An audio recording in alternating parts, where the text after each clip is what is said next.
Today is Thursday, the 4th of June, 2026. My name is Francisco Gaffney, and this is my daily streaming all about governance, risk, compliance, and advisory boards.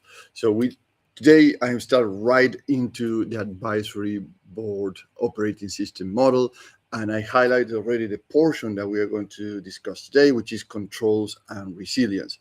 And this is where the system sits. This is a stage of the whole operating system that is called the systems, right?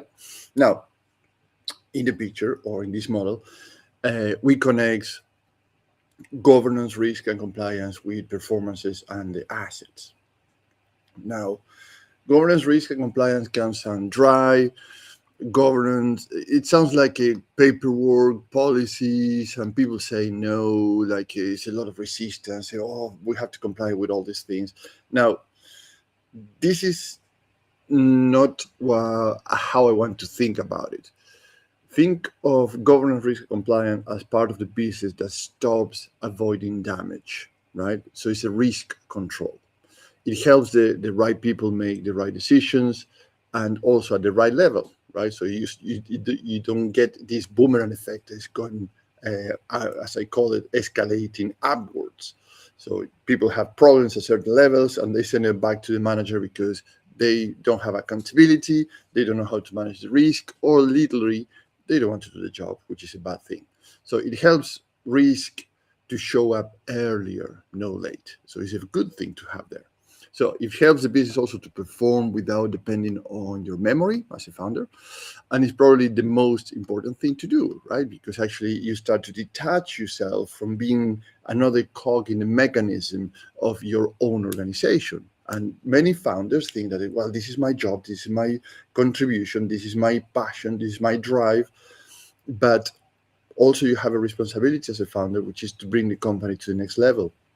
And you cannot be everywhere at the same time in the same place. And we're going to do an exercise about that afterwards. So many companies look controlled from the outside. That is true. But inside, guess what? You, as the founder, still the control system. And that happens more often than actually one wants to admit. And let me give you an example. I've been studying this week 40 companies, 40, not 1, 2, or 3, 40 companies. One of them, well, not one of them, many of them second, third, and even fourth generation. One of the company was founded in the 1800s. This is the fourth generation. And guess what? They are not breaking the $10 million mark. This particular study I'm doing is in the US. Why after 4 generations, these companies are not breaking the 10 million mark? Exactly because of this. Because the founder, the owners, the family remember the risk. You know the weak managers. You sense the project is drifting. You stop the client issues before it becomes a complaint. You catch the pricing exception. You notice a supplier problem. Which all of this is very valuable, but is not scalable. So imagine a company almost 100 years old and still on the 10 million mark. And many people will say, well, this is a family tradition. It's something actually we do. We are happy with it. It put children in college, etc., etc., etc. But what you could do if you are a founder, if your family owns a company that is 100 years old, etc., having all these mechanisms that actually detach yourself from the being part of the mechanism to control the mechanism. And that is where the systems, governance, risk, compliance, and performances have a play. Now, let's take a look at 3 problems you might experience right now, and let me know in the comments what you think about them. Problem number 1, as I mentioned, you still are the backup plan. This is more common than people admit. A delivery issues appears and you get involved. Big payment needs improvement or approving, and guess what? You have to check it. A client get nervous. Guess who is calming them down? You. A manager avoids a hard conversation. You have to handle it.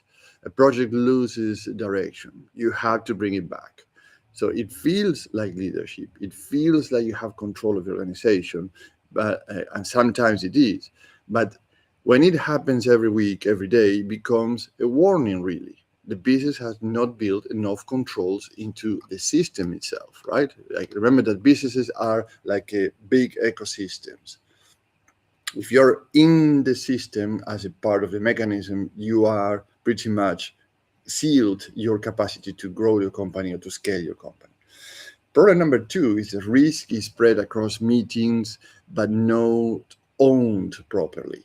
And what I mean with this is that a finance meeting sees margin pressure, an operations meeting sees delivery strains, a sales meeting sees a bad fit client, a people meeting sees team stress, perhaps an IT meeting sees cyber gaps, and each meeting sees a slide of the business. It's very similar to the operating system that we have here in the screen as a whole, right? Now, what happened? That all these meetings never have a point of direction. They are scattered, separate, they are everywhere, but never put together as a meeting to understand what the operations or the systems of the company have these gaps. But who sees the whole risk picture? Guess what? You. This is where many firms get caught. The risks were visible, but all scattered. The only person that knew all of them probably is yourself as a founder. So everyone knew a little bit. No one owned anything. And this is a key word: ownership, accountability, responsibility for the things that they have to do and decide at the right time in the place that they are. Problem number three: projects keep going because stopping feels awkward. And this has happened more than often.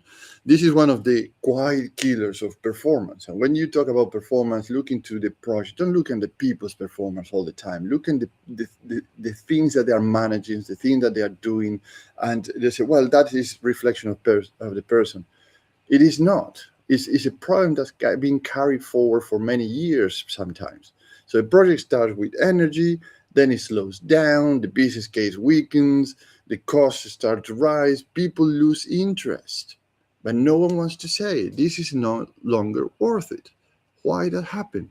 So if that stays alive, it eats time and budget and attention, and you, again, as a founder, feel the drag. But the business has no kill switch, as they call it. There's no emergency stop and say, stop here, this is the exit. It's still going on and on and on and on. But anyways, in other words, imagine the bottom of this advisory board operating system model as a suspension under the car, right? So you don't notice if or it when the road is smooth. If you're in a motorway very well maintained, it's a smooth ride. But when you get in the dirt roads, that gets rough. And weak suspension can throw the whole vehicle off balance and cause an accident, right?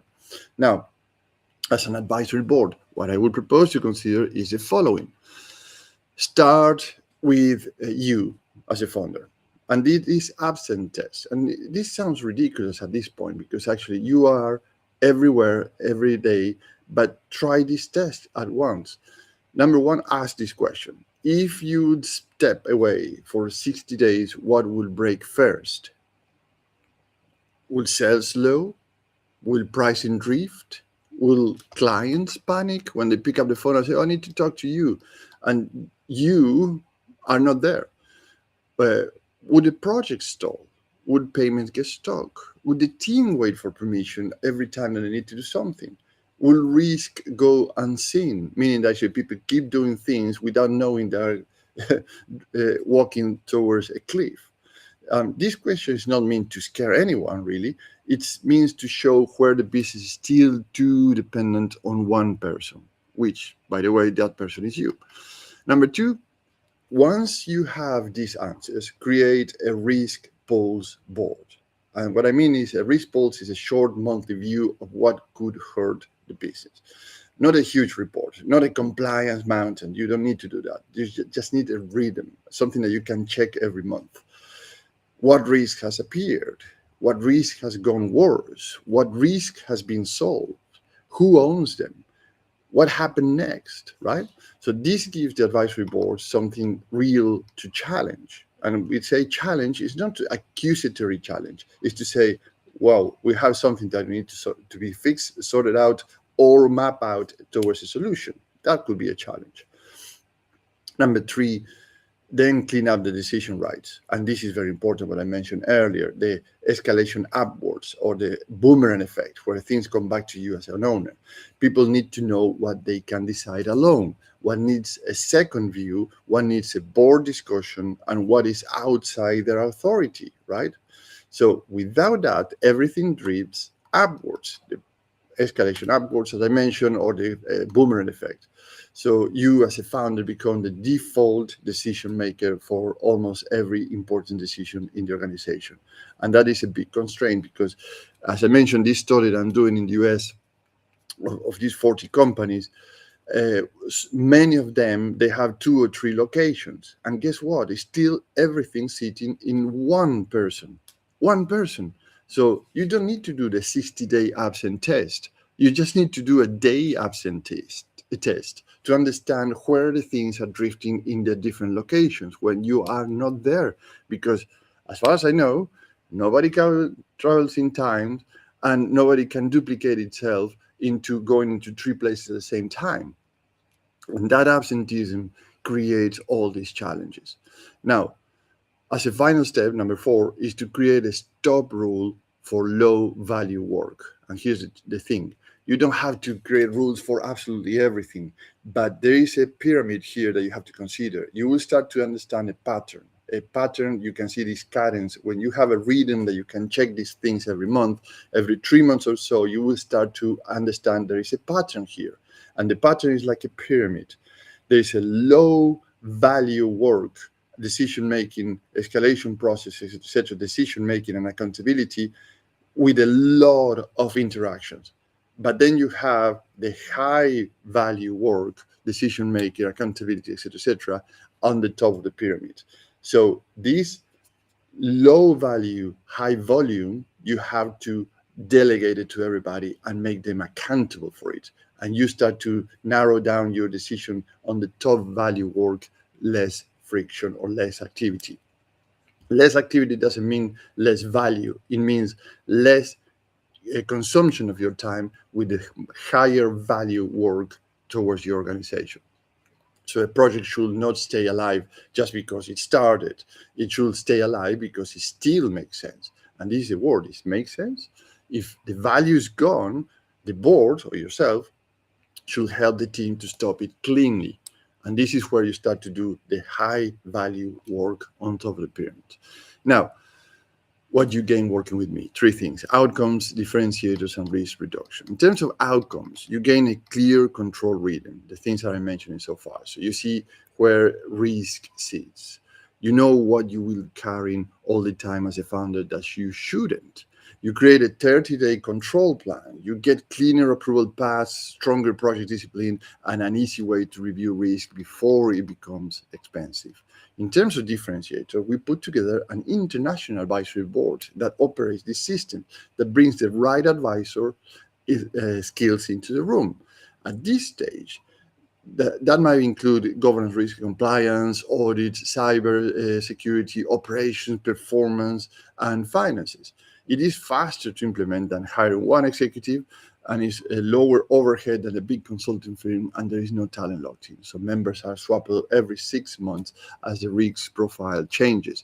What I mean this is actually, if you have an operating system in your organization and you start to document all these things, and now delegation of authority and start to be more clear, people are more accountable for the things that they have to do, they can do their own decisions, etc., then 6 months down the line, this advisory board might change the kind of skills they are looking for, because we might going into growing patterns or to edge. We are going to talk more about edge and transformation and innovation, or you want to go into scaling, which is a commercial acceleration. So the governance, risk, and compliance is not the right profile. So we can swap members as we need them based on the skills that you need, the experience, the connections, all these things actually make a person valuable for an organization. And how I help you reduce risk. So you reduce key person risk, which is yourself most of the time. You reduce avoidable mistakes. You reduce the risk of project drifting for months. You reduce the risk of a fiber the cyber and control issues sitting too low in the business. So you cannot delegate all your IT things to an external third-party contractor or to only one person in your team. And you reduce the risk of yourself as a founder becoming so tired that you miss something important because you're burned out, literally. Now, let's take a look at what you can do with this information with an exercise that you can do it in 30 minutes or less. And I will put it on the screen. This is a chart, so you can see it's very simple. As I mentioned, these things have to be easy, cannot be too complicated. So in the next 30 minutes or less, this is your action for today. Write down the last 5 issues that reach you as a founder. Now, ask for each one why this reached me as a founder, as a general manager, whichever is the case. Was there no owner? There was no rules. There was no data. There was something avoiding a decision. Was the process unclear? And once you have these answers, look for the repeat pattern, right? So if the same reason appears twice, you have found a control gap. And that is your next board agenda or your next decision point to say how you're going to address that gap. There could be many things. We're not going to discuss them today, but at least you start to understand that where the gaps are. So let's pause here for today and reconvene tomorrow, because tomorrow we move to the left side of the advisory board operating system model, transformation and reinvention, your edge. That is where we bring the whole week together, and I'm going to bring the whole week together and ask whether the business is building the future value while it still has time, their cash, and the choices. Because sometimes you have, and this is a distinction I want to make here, companies many times react to circumstances. Other companies that thrive and they are more resilient and go further in time respond to issues. Responding means a level of preparation, systematization, control, risk management, etc. Reacting means actually, we have a price hike in, for example, oil the last quarter of the first quarter of this year because of the Iran US situation. And what happened? You haven't accounted for that, and you don't have any way to prevent that. Even you haven't done a provision for unknown issues, right? There you are. You are reacting. You are not responding.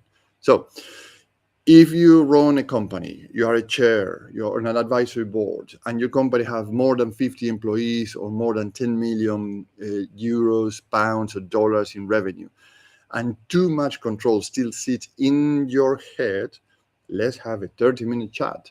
So I can understand where you're coming from, where you are, and where you would like to go, so we can design an advisory board that brings you 25% revenue increase and 18% more productivity with a faster implementation than hiring one executive, a lower overhead than a big consulting firm, no talent locked in, and swappable members every 6 months as the project needs more talent. So have a fantastic day, and I'll see you tomorrow. Thank you, and bye-bye.